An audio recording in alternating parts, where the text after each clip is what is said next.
When I realized our own son had locked us in the basement, my heart stopped. The metal click of the lock sounded louder than any scream could. David leaned close, his hand brushing against mine, and whispered, "Stay quiet. I have a secret." His voice trembled just enough to make the fear real, but steady enough to give me a thread to hold on to. I wanted to yell, to demand answers, but I stayed silent, gripping his hand like it was a lifeline. The basement smelled of cold concrete, old wood, and the faint metallic tang of forgotten tools. The dim light from a single bulb overhead cast long shadows that stretched like fingers across the floor. I could hear my son, Ethan, pacing above us. His steps were hurried, anxious, almost guilty, and each one made the tight knot in my chest tighten further. "Mom, Dad," Ethan's voice quivered from the stairs. "I didn't mean to scare you, I thought this was the only way." David's grip on my hand tightened, a grounding force. "It's okay, sweetheart," he murmured, though I could hear the underlying tension in his voice. "We'll figure this out." Ethan finally appeared at the top of the stairs, his shoulders slouched, hair falling into his eyes. He looked smaller than I remembered, not in height but in spirit, a boy weighed down by fear and secrecy. I thought I could protect you," he said, voice breaking. "I didn't know how else to make sure you were safe." My chest ached at the sight of him. He had always been careful, thoughtful, sometimes overly so, but I never imagined he carried such a heavy burden alone. Protect us. "From what, Ethan?" I asked, trying to keep my voice calm, steady. He hesitated, eyes darting toward a dark corner of the basement. Under a worn tarp, I could just make out the shape of a metallic object, wires coiled with precision. My stomach tightened. "It's not dangerous, I swear," Ethan said quickly, hands shaking. I wanted to fix something before anyone got hurt." David knelt beside him, guiding his son's trembling hands away from the object. "We will get through this together," he said, quietly but firmly, step by step. "No more secrets." For the first time since the door had clicked, I felt a flicker of relief. We were scared, yes, but we were together. And somehow I knew, if we stayed calm, stayed patient, we could face whatever came next. Before that night, life had felt ordinary, safe, predictable, even pleasant. David and I lived in a quiet suburb in Ohio. Our mornings were simple: pancakes, scrambled eggs, and the smell of coffee. David would read the newspaper at the table while Ethan scrolled through his phone or muttered about science experiments. Evenings were quiet: homework, family dinners, sometimes board games that ended in laughter. Our home had always been a sanctuary, a place where the world's chaos didn't touch us. Ethan had always been curious, from the time he tried to dismantle the toaster at 7, to the nights he spent building small gadgets in the garage. He was a thinker, a doer, a problem solver. We never imagined the curiosity could turn into secrecy and fear. At first, the changes were subtle: a late-night trip to the garage he didn't want to explain, a notebook he insisted was private, quick glances, nervous gestures. I noticed, of course, but trusted him. He had always been responsible. David noticed, too. "Teens have secrets," he said, smiling wryly one night. "I had them too. Just wait until he's 16. He'll come home obsessed with something new every week." We laughed, dismissing our worry. But then came a Friday evening that made my skin prickle. Ethan was quiet at dinner, pushing peas around his plate, glancing nervously at the clock. When I asked if something was wrong, he muttered about a complicated project and quickly left the room. Later, I noticed the garage door slightly ajar. Light spilled into the driveway, highlighting the edges of a workbench I didn't recognize. Inside, wires were coiled. Neatly, small metallic parts scattered across the table. And under a tarp, a mysterious object I didn't understand. I didn't touch it. I didn't ask him about it. Part of me wanted to trust him. Another part, the mother part that always sensed danger, felt a tight knot of worry twist in my stomach. David put a hand on my shoulder, his calmness a buffer against my anxiety. "We don't need to panic, just gently keep an eye on him," he said. "No confrontation yet. Gently." That word felt too light for the heaviness that had begun to settle over us. And in hindsight, I knew that small tension, those subtle warnings, were the first signs that our family was teetering on the edge of a storm we couldn't yet see. By the time Ethan locked us in the basement, I realized how blind we had been to the fear brewing inside him. The late nights, the secretive garage, the sudden jumpiness, all signs pointing to a storm that would finally make itself known in the most terrifying way. Now in the cold, dim basement, listening to Ethan's trembling voice, I understood. This was more than curiosity, more than teenage secrecy. This was fear, compounded by love, twisted into action that could have destroyed us. And if we didn't handle it carefully, with patience and care, the consequences could be irreversible. David's hand in mine reminded me that we weren't facing this alone. Whatever Ethan's secret was, whatever mistakes had been made, we would navigate it together. Somehow, together, we would survive this night. Before that night, life had seemed ordinary, almost serene. Mornings began with the smell of coffee brewing in the kitchen, bacon sizzling in the pan, and the quiet hum of the neighborhood waking up outside. David would sit at the kitchen table with his newspaper, occasionally glancing up to ask Ethan about school or remind him to pack his lunch. Ethan would shuffle in, still half asleep, muttering about homework or his latest project. I would serve plates, stirring syrup into pancakes while listening to the soft rhythm of our small family's routines. Our home felt safe, like a bubble against the chaos of the world. It was a modest, 2-story house with blue shutters, a small garden in the front, and a backyard where we often spent weekends. There were laughter-filled evenings, board games, movie nights, and sometimes just quiet conversations on the porch, watching the sun dip behind the trees. Ethan had always been curious. From the time he tried to dismantle our toaster at 7 to see how it worked, to the nights he spent in the garage building small gadgets. He was a thinker and a problem solver. His curiosity felt harmless then, a quirk that made him unique. David and I encouraged it, never imagining that his inquisitiveness could eventually lead to secrecy and fear. It started subtly, a late-night trip to the garage he wouldn't explain, a notebook he kept locked under his bed, glances over his shoulder that seemed nervous, almost paranoid. At first, we dismissed it as typical teenage privacy. David would chuckle, "Teens have secrets. I had them too. You'll see, he'll come home with some new obsession every week." And we laughed, thinking it harmless. But the first real warning came one Friday evening. Ethan barely touched his dinner, shoving food around his plate as if it were a puzzle he couldn't solve. His eyes darted to the clock every few seconds. When I gently asked if school was stressful, he muttered something about a complicated project and quickly left the room. Later, I noticed the garage door slightly open, light spilling out across the driveway.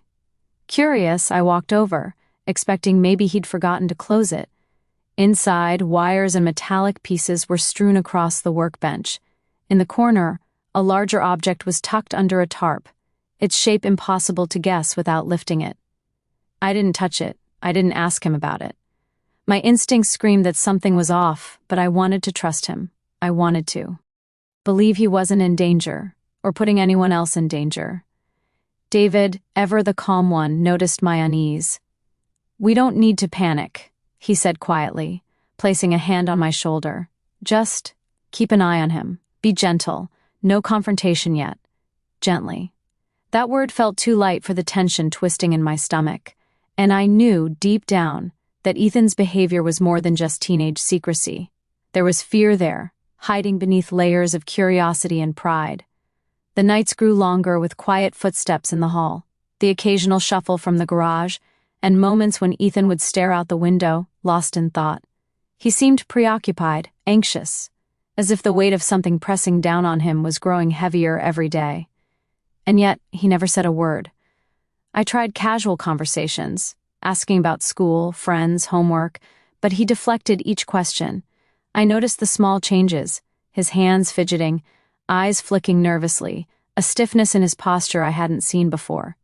David and I exchanged concerned glances, silently acknowledging the unease without letting Ethan sense it. We were careful, always cautious, because we didn't want to push him further into secrecy. One night I caught a whiff of something unusual in the air, a faint metallic smell, almost like copper, mingled with the scent of motor oil. I followed it to the garage, but Ethan wasn't there, just the faint hum of a small lamp illuminating the workbench, where wires curled in neat coils, small batteries and mechanical parts scattered across the table. A notebook sat open beside the work, covered in precise, almost obsessive handwriting. I touched the notebook lightly, only to realize he had labeled it with warnings I didn't understand. Do not touch, handle with care, confidential. My heart skipped. Even if I didn't know exactly what he was building, I knew it wasn't just a science project anymore. David came behind me, reading over my shoulder. See? He said softly. There's something bigger here, but we have to stay calm. We need to talk to him carefully. We don't want to scare him more than he already is. And yet, I felt a chill creeping along my spine. Something had shifted. Our family, once predictable and safe, was now balanced on a knife's edge. And I couldn't help but sense that the night that awaited us, the night Ethan locked us in the basement, was the breaking point of all that tension. By then, the warning signs had been piling up for weeks. The secretive glances, the nervous pacing, the garage experiments, the notebook locked away. All leading to that one moment when fear overwhelmed judgment, and our son made a choice that would leave us terrified and confused. Now, in the basement, listening to Ethan's trembling voice at the top of the stairs, I understood. This wasn't rebellion nor malice. It was fear, compounded by love, and a desperate, misguided attempt to control a situation he didn't know how to handle. David's hand in mine reminded me that, despite the terror, we weren't alone. We were together, and somehow, together, we would survive this night. Somehow, together, we would navigate the fear, the mistakes, and the path toward understanding. The basement was cold, darker than I had ever remembered, with shadows pooling in every corner. My hands trembled slightly as I clutched David's, grateful for his quiet presence. Ethan's footsteps above us were slow now, almost hesitant, like he was walking on eggshells over his own guilt. Finally, he spoke. I wanted to protect you, he said, his voice breaking. I thought if you didn't know, nothing bad could happen. David's whisper cut through the silence. Ethan, whatever it is, hiding it only makes it worse. The words hung in the air, but Ethan seemed frozen. His eyes darted toward the tarp in the corner, where the edges of the metallic object barely showed. He swallowed hard and took a step closer. I built something, he admitted. Something that could go wrong. But I thought I could control it. I thought I was being careful. I didn't know what else to do. My chest tightened. Every parent's instinct screamed that this was dangerous, yet there was something in Ethan's eyes that begged for understanding rather than punishment. Show us, I said quietly, trying to keep my voice steady. Hesitation flickered across his face, but finally, he lifted the tarp. Beneath it was a small mechanical contraption, wires and batteries interlaced in a way that looked deliberate and precise. I didn't recognize its purpose, but the careful assembly told me he had spent hours, maybe weeks, planning it. The metallic smell that had lingered in the garage now filled the basement, sharp and tangible. I thought it could warn us, Ethan stammered. If something bad happened, it would alert us first. I didn't want anyone to get hurt. I got scared and I didn't know what else to do. David knelt beside him, his calm demeanor a balm against the fear pressing into my chest. Ethan, it's okay to be scared, he said. But we can't act on fear alone. You have to tell us everything. Step by step, no more hiding. Ethan's hands shook as he pointed to the device. I tried to make it safe, but sometimes it misfires. I didn't think you'd understand. I just thought locking you in the basement would keep you safe. My breath caught. The thought that my own son had trapped us, not out of malice but out of fear, was almost unbearable. I felt anger, yes, but it was buried beneath an overwhelming layer of empathy. He was desperate, overwhelmed, and alone with his own choices. I took a careful step forward. Ethan, listen. We understand now. But keeping secrets, building things you don't fully control, that can hurt people. It can hurt us. You have to trust us. Tears glistened in his eyes, and for a moment he looked younger than his 16 years, a boy lost in a storm he couldn't navigate. I didn't want anyone to get hurt, he whispered. I thought I was helping. David reached out, resting a hand on his shoulder. Helping is good. But we help best when we work together, not alone. Fear is never a good guide by itself. Ethan nodded, swallowing hard. I'll dismantle it. I'll make sure it's safe. I exhaled slowly, feeling a wave of relief, but also the weight of what had nearly happened. Promise me, Ethan, no more secrets like this. No more basement locks, no more dangerous experiments alone. Promise me. I promise, he said, voice small but earnest. The tension in the basement slowly eased.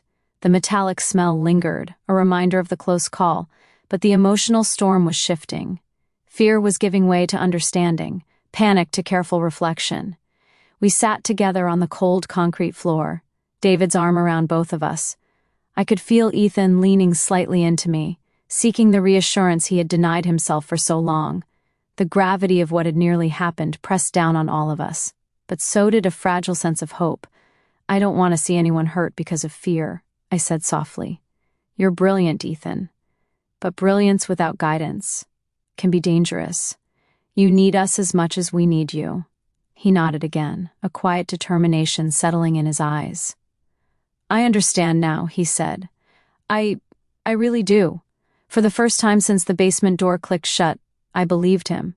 We had faced fear, secrecy, and potential disaster, and we had come out together.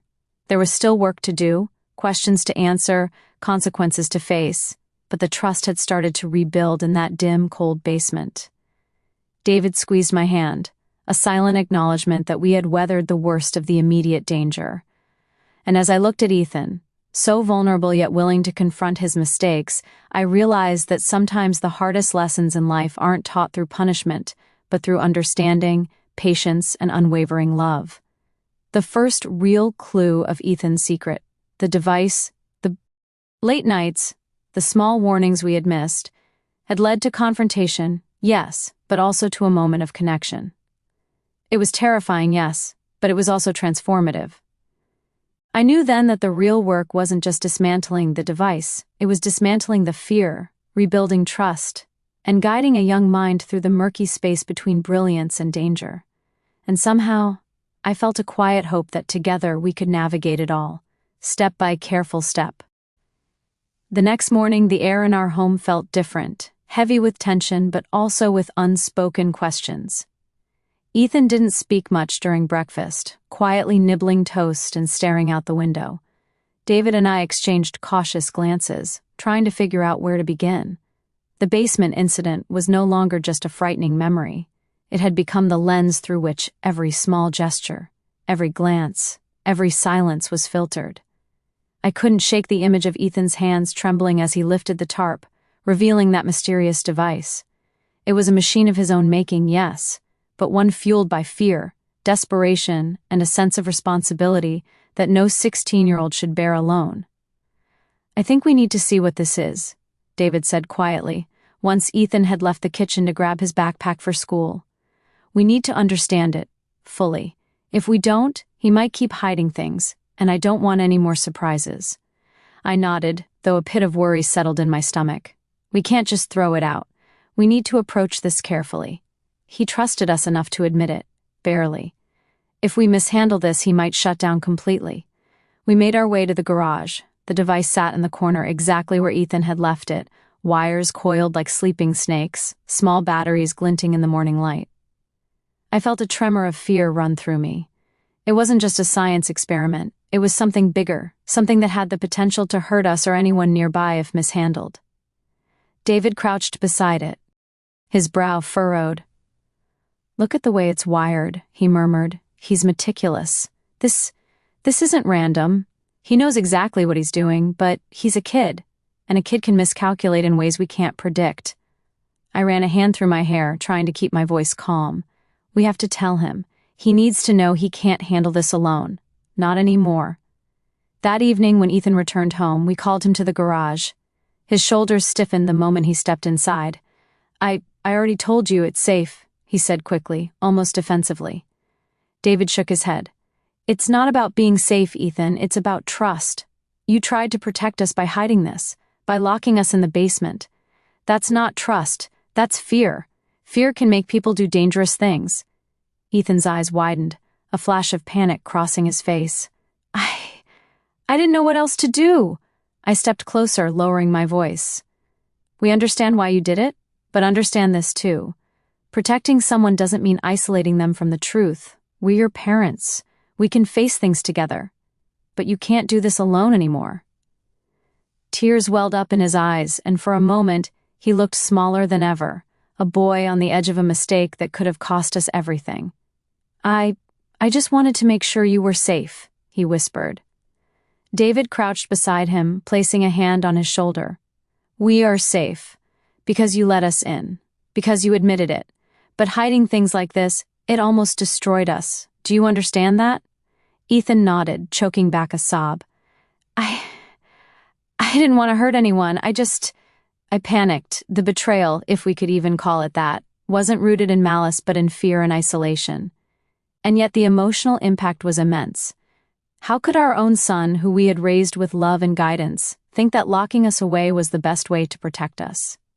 We spent hours that night deconstructing the device, carefully dismantling each component, explaining to Ethan why certain actions could have catastrophic consequences. He listened, eyes wide, hands trembling, finally grasping the reality of what could have happened. "I didn't realize," he whispered, voice trembling. "I thought I was doing the right thing. You were trying," I said softly, brushing a strand of hair from his forehead. "But sometimes the right intentions aren't enough. You have to think, plan, and include the people who care about you. That's how we survive." It was a long night, filled with explanations, tears, and quiet reflection. Ethan finally began to understand the gravity of his actions, and we began to understand the depth of his fear. We were not angry in the way that destroyed relationships. We were upset, yes, but guided by concern, love, and the desire to teach rather than punish. By the time the basement door felt like just a memory, a lesson had been etched into all our hearts. Fear, no matter how noble its intentions, can become dangerous when it isolates us. Secrets can build walls higher than any lock or door, and guidance, patience, and communication are the only tools strong enough to dismantle them. That night, as we sat together in the living room after Ethan had gone to bed, David whispered to me, "We've got to remember, it's not just about the device. It's about understanding him, really understanding him." I nodded, leaning against him. Yes, it's about love, trust, and being there, even when it's terrifying, even when it feels like the world has turned upside down. And in that quiet, reflective moment, I realized something profound, children. Even the ones we think we know completely carry worlds inside them that we may never fully see. And sometimes, the greatest betrayal is not in the act itself, but in the isolation that fear creates. But if we face it with patience, compassion, and unwavering love, even a near disaster can become a turning point. A chance to rebuild trust, to strengthen bonds, and to guide a child through the murky, confusing space between fear and responsibility. Word of the basement incident didn't spread immediately. At first, it was just a private matter, something David and I dealt with behind closed doors. But, as often happens in small communities, whispers began to reach neighbors, friends, even colleagues. Someone had seen Ethan pacing nervously in the driveway. Someone had noticed us leaving the house later than usual, looking distracted. And in that quiet, unassuming way that information travels, our private fear slowly became a matter of public concern. The first knock came from the school counselor. Miss Thompson was kind, patient, a woman with an intuitive sense for troubled teens. "I heard something happened at home," she said gently, looking between us and Ethan. "I want to make sure he's safe, and so are you." David and I exchanged glances, understanding that this conversation had to balance honesty with protection. "He's safe," I said firmly, "and so are we, but we did have a situation that needed addressing." Ethan sat beside us, his hands folded tightly in his lap. He looked smaller than ever, but the vulnerability in his eyes was tempered by a newfound awareness. He had learned the hard way that fear could spiral into chaos, and he carried the weight of that lesson silently. As Miss Thompson listened, we explained without embellishment. We described the basement lock, the device, and most importantly, the emotions that drove Ethan to such drastic measures. "He acted out of fear, not malice," David emphasized. "We're guiding him through it, and he understands the seriousness of his actions." Miss Thompson nodded, her face a mixture of concern and empathy. "It's good that you're approaching this with love rather than punishment," she said. "But it's also important that he learns accountability. Sometimes, the community, or even school, Authorities need to know, not to punish, but to provide support. Soon the story reached our neighbors, some close friends, and eventually the local community online forum. The responses were mixed. Some were sympathetic, acknowledging that teenagers often make mistakes born from fear, while others criticized, calling Ethan reckless or irresponsible. It stung, yes, but David and I reminded ourselves that the truth, tempered with honesty and perspective, mattered more than gossip or judgment. We focused on helping Ethan navigate the questions, the stares, and the whispers that now followed him wherever he went. "People don't always understand what drives fear," I said to him one evening. "They see the act, but not the reasoning behind it, and sometimes the reasoning is enough to guide you back to the right path, as long as you're willing to learn from it." Ethan nodded slowly, the weight of public attention pressing down, but also sharpening his understanding of consequences. "I never wanted anyone to be scared," he admitted quietly. "I didn't think about how this would affect everyone else." David rested a hand on his shoulder. "That's part of growing up, son. Understanding that every action has ripple effects. You're learning, and we'll guide you, but you have to own it. Completely." Ethan's acknowledgement marked a turning point. We arranged for him to spend time with Ms. Thompson, both to debrief the incident and to develop a framework for responsibility. We also began conversations with his teachers, explaining the situation and ensuring support without judgment. Word spread more widely as friends and family began to hear bits of the story. Reactions varied, some shocked, others sympathetic, a few judgmental. But in every conversation, the truth was consistent. Ethan's actions were born of fear and love, not malice. And that nuance, painstakingly explained, allowed most people to understand without vilifying him. Even our community newsletter picked up the story, cautiously phrasing it as a cautionary tale about teenage curiosity, fear, and the importance of parental guidance. While the attention was uncomfortable, it underscored a vital lesson. Mistakes are inevitable, but transparency, accountability, and dialogue are powerful remedies. In the midst of public scrutiny, our family bond began to strengthen. We spent evenings talking, not just about the incident, but about trust, responsibility, and the choices we make under pressure. Ethan opened up more than ever, sharing thoughts and fears he had previously kept hidden. "You see now," I said one night, "that secrets, even those meant to protect, can sometimes hurt more than they help. It's not just about what you do, it's about who you involve and how you communicate." Ethan nodded, voice small but resolute. "I understand, Mom. I won't let fear make decisions for me again. And I'll always tell you first." The aftermath wasn't easy. We faced uncomfortable conversations with friends, teachers, and neighbors. But through it all, the moral remained clear. Accountability, love, and guidance could transform mistakes into lessons. The public scrutiny didn't break us. It reinforced the importance of trust, family, and careful communication. David and I often reflected on the night in the basement, on Ethan's trembling hands and fearful eyes. It was a moment of crisis that could have shattered us. But instead, it became a turning point, a lesson in patience, empathy, and understanding. By the time winter approached, the incident was no longer the dominant topic in our lives. It became a reference point, a story of fear transformed into learning, secrecy replaced by trust, and panic replaced by dialogue. We had faced judgment, fear, and potential disaster, and emerged stronger, more aware, more connected as a family. Ethan had changed too. He moved with a quiet confidence, aware of consequences but no longer driven by unchecked fear. He began to work on safer projects, always consulting us before diving in, seeking guidance instead of isolation. The device in the garage had been dismantled, but the lessons it carried remained. Spring came slowly, brushing the neighborhood with soft green hues and the gentle warmth of longer days. Inside our home, the air felt lighter, almost as if the walls themselves had exhaled the tension that had lingered for months. The basement door no longer carried the shadow of fear. It had become a quiet reminder of the lessons we had learned together. Ethan had changed. His nervous energy was still there, but now it was tempered with awareness and careful thought. He approached projects with caution, always asking questions, always including us in the process.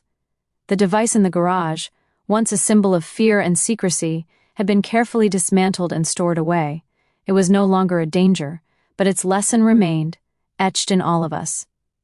David and I spent many evenings talking quietly on the porch after Ethan had gone to bed. We spoke of fear, responsibility, and the fragile nature of trust. We reflected on how quickly a family can fracture when communication fails, and how slowly it can heal when patience and empathy guide the way. I never thought I'd be locked in our own basement by our son. I said one evening, the twilight soft against the trees, and yet, I don't hate him. I understand him, even now. David nodded, reaching for my hand. That's the key, isn't it?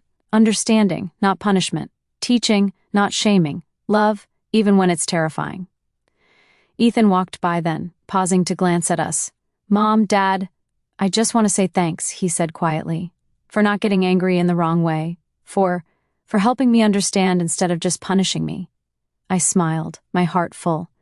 You're welcome, Ethan. That's what parents do. And you've learned something, very important too, about trust, honesty, and thinking through your actions.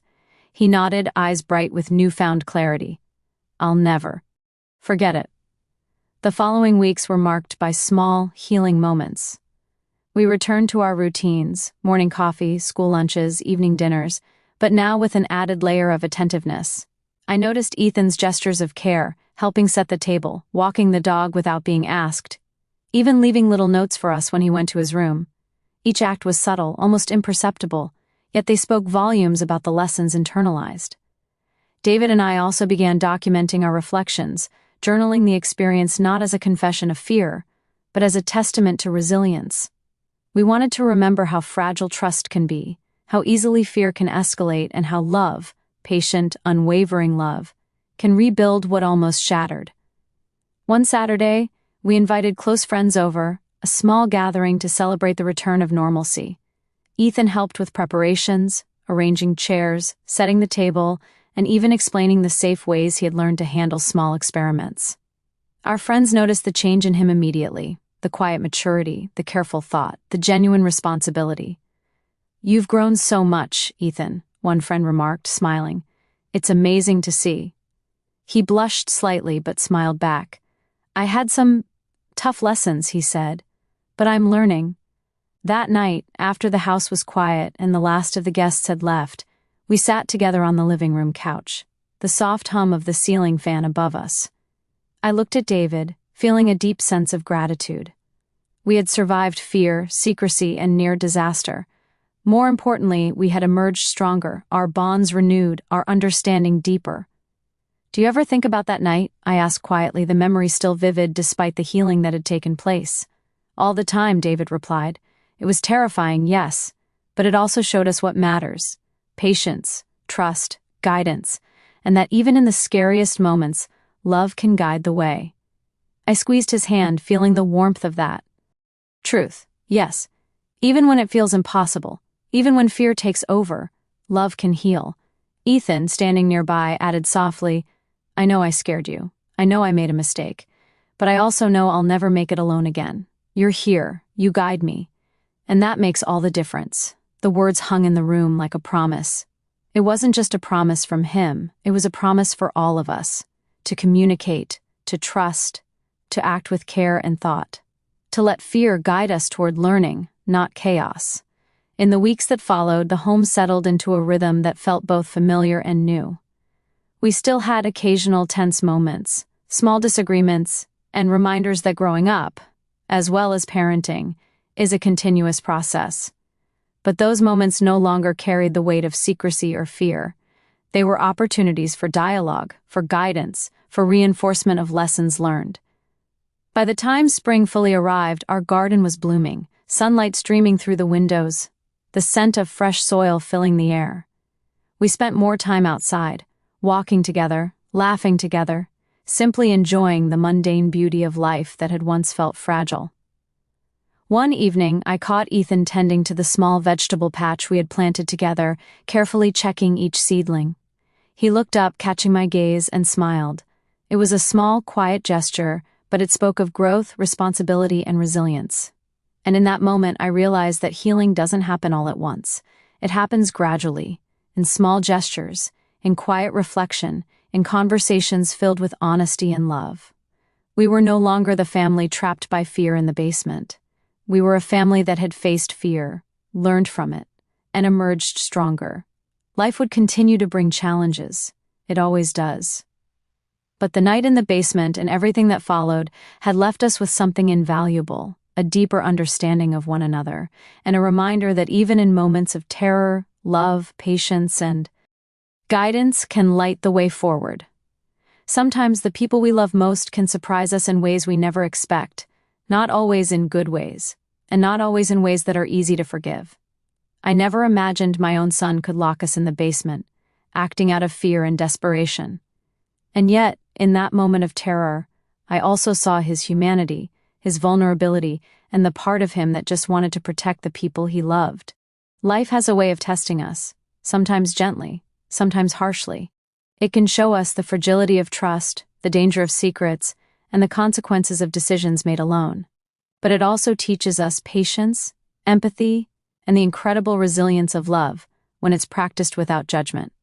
I want you to think for a moment. How often do we let fear drive our choices, without pausing to seek guidance or share our struggles? How often do we hide things from the people who care most, thinking it will protect them, when it might do the opposite?